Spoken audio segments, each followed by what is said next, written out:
14 জানুয়ারি 5:30টায় গুলিস্তান থেকে মশাল মিছিলের কর্মসূচি থাকবে 14 জানুয়ারিকে সফল করার জন্য। আমাদের ভোক্তাধিকার যায় যে খাবারের মান দেখে, কিন্তু রাষ্ট্রের পক্ষ থেকে কখনো যে তদারকি করা হয় না একজন শ্রমিকের নিয়োগ পত্র আছে কিনা।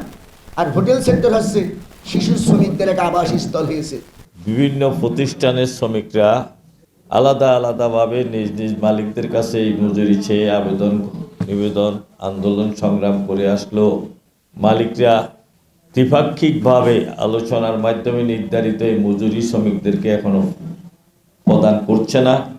এমনি অবস্থায় শ্রমিকদের মধ্যে অর্থনৈতিক দুরবস্থার সাথে সাথে দীর্ঘ আন্দোলন সংগ্রামের মধ্য দিয়ে আদায়কৃত মজুরি, এটা সরকার, মালিক, শ্রমিক ত্রিপক্ষীয় আলোচনার মাধ্যমে নির্ধারিত হয়েছে। সেই মজুরি না পাওয়ায় শ্রমিকদের ক্ষোভ এবং চরম আকার ধারণ করেছে, যার ফলে শ্রমিকরা কর্মবিরতির মতো সর্বোচ্চ কর্মসূচি, যেটাকে শ্রমিকদের শেষ কর্মসূচি, ওইরকম একটা অবস্থানে যাওয়ার জন্য তৈরি হয়েছেন।